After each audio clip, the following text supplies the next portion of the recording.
এখানে সবচেয়ে গুরুত্বপূর্ণ জিনিসটা ভিডিওর প্রথমে বলে দেই, আপনি যদি সহযোগিতা করতে চান এনসিপিকে, ব্যক্তিগত হান্নান মাসুদ, সার্জিস আলম, হাসনাত আব্দুল্লাহ, নাহিদ, এদের কাউকে না, তাদের যে দলীয় অ্যাকাউন্ট আছে সেইখানেই টাকাটা পাঠাবেন, ব্যক্তিগত না। এটা কিন্তু দলের নির্দেশনা আগেই জানাই দিচ্ছি।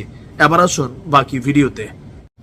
রাজনীতিবিদদের এই একটা মজা, তবে এই সিস্টেমটা শুধু যে বাংলাদেশে আছে তা না, সারা পৃথিবীতে আছে। তবে অন্যান্য দেশের রাজনীতিবিদ আর আমাদের দেশের রাজনীতিবিদদের মধ্যে একটা পার্থক্য হচ্ছে যে ধরেন কি বলা হয় যে রাষ্ট্রের অবস্থান, চিন্তা ভাবনা, ম্যাচুরিটি, নীতি নৈতিকতা বা জনগণের জন্য ভাবনা আর নিজের জন্য ভাবনা, এগুলোর মধ্যে আকাশ পাতাল পার্থক্য আছে।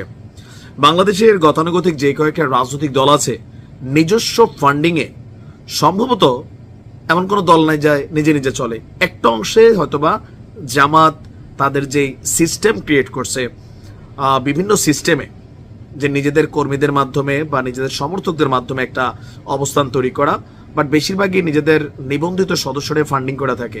বাট বাকি দলগুলো কিভাবে চলে? আমাদের যে নতুন রাজনৈতিক দল জাতীয় নাগরিক পার্টি, তারা একটা স্লোগান দিয়েছে, আপনার অনুদান আগামীর বাংলাদেশ। বোঝেন নাই? আসেন, ক্রাউড ফান্ডিং এর শুরু করেছে জাতীয় নাগরিক পার্টি, মানে গণচাঁদা। যারা এনসিপির নেতাকর্মী আছেন বা সমর্থকরা আছেন, আপনারা চাইলে এখন থেকে প্রতিদিন, প্রতি সপ্তাহ, প্রতি মাসে প্রিয় দলকে আপনারা ফান্ডিং করতে পারেন।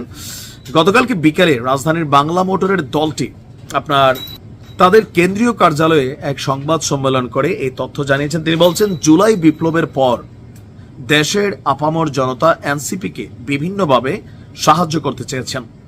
তার পরিপ্রেক্ষিতে অনুদান গ্রহণের সিদ্ধান্ত নেওয়া হয়েছে।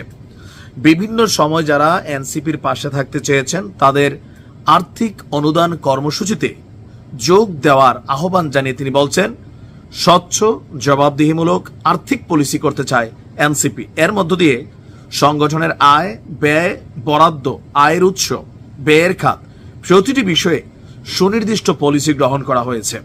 তার মানে এখন চাইলে যে আপনার যে কোনো ব্যক্তি, ব্যবসায়ী, ধনী, রাজনীতিবিদ, যে যে সেন্স থেকে, সাধারণ মানুষ, রিক্সাওয়ালা, গরিব, যে যেভাবে, আপনি বিদেশ আছেন তাও সমস্যা না, আপনার জন্য সিস্টেম আছে। আমরা যতটুকু দেখছি, আহ্বায়ক নাহিদ বলছেন যে আমরা অনলাইন এবং অফলাইনে ক্রাউড ফান্ডিং, মানে হচ্ছে গণচাঁদা, হ্যাঁ, এই শব্দটা ইংরেজি শুনতে একটু ভাল লাগে, যে আমরা অনলাইন এবং অফলাইনে ক্রাউড ফান্ডিং এর দিকে যাচ্ছি। যে ক্রাউড ফান্ডিং এর মাধ্যমে আমরা দলের কার্যালয় স্থাপন সহ নির্বাচনী তহবিলটা সংগ্রহ করব। তো যেহেতু সামনে নির্বাচন এবং নির্বাচনকে কেন্দ্র করে তাদের যে নিবন্ধন দলের, আমরা আজকে শুনেছি যে আগামী মাসেই এনসিপি তাদের নিবন্ধনের জন্য আবেদন করবে। আর নিবন্ধন আবেদন করার পর 100% তাদের নিবন্ধন কনফার্ম হবে। তো দরকার হচ্ছে নির্বাচন। নির্বাচনের জন্য টাকা লাগে। বাঙালি মানে মুখের কথায় চিরা ভিজায় না, এই জাতি হিসেবে আমরা বড় কি বলা হয় যে খাদক বা খাওয়া আছি। তার উপর অন্যান্য দলগুলা খাওয়ায়। ইলেকশন আসলে এই ভোটের দাম 500, 1000, 2000 আমরা ভোট বিক্রি করি। এটা আমাদের পলিটিশিয়ানরা জানে যে সারা বছর ভোটারের খবর না রাখা নির্বাচনের ঠিক আগ মুহূর্তে 1000, 2000 টাকার একটা বান্ডিল দিলে আমরা ভোট বেচে দিব। আমরা এতটুকু চেতনাবাজ জাতি আছি, তো সেই জন্য টাকা দরকার। এখন এনসিপির তো আর প্রতিষ্ঠিত এস্টাবলিশড কোনো ক্যারেক্টার নাই, বা তারা ক্ষমতায় ছিল না যে অতীতের সুযোগ সুবিধা নিয়ে টাকা পয়সা কামাইছে বা ওরকম ফান্ডিং ইস্যু আছে। তো সেই জন্য তারা আপনার এই ক্রাউড ফান্ডিং বা গণচাঁদা সংগ্রহ করবে। এটা বৈধ। ট্রাম্পও তার নির্বাচনের জন্য এইভাবে ফান্ডিং করে বা ফান্ড কালেকশন করে। এটা অন্যান্য দলগুলো সেম, এটা সেম। তবে এনসিপিটা একটু আলাদা, যে তারা সবার কাছে আহ্বান জানিয়েছে। তো সবাই তো আর দিবে না, দিবে কারা? যারা এনসিপির পৃষ্ঠপোষক আছেন, সমর্থক আছেন, বড় রাজনীতি ব্যবসায়ী, বিভিন্ন ক্যারেক্টার আছেন। যদি সবকিছু ঠিকঠাক থাকে, এত পরিমাণ টাকা উঠবে, এত পরিমাণ, যে সার্জিস প্রকৃতপক্ষেই 100 গাড়ি না, 1000 গাড়ি নিয়ে এক একজন নেতা কিন্তু মুভমেন্ট করতে পারবে।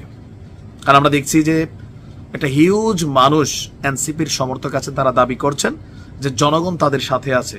তো এই জনগণ, 18 কোটি জনগণ তাদের সাথে যদি থাকে, 10 টাকা করে যদি দেয়, 180 কোটি টাকা, আর 100 টাকা করে দিলে টাকার বন্যায় নেতা কর্মীও ভাইসা যাবে, তবে অল্প বয়স এত টাকা ডিল করতে পারবে কিনা সেটা হচ্ছে কথা। দেখা যাক কি হয়। ভালো থাকুন।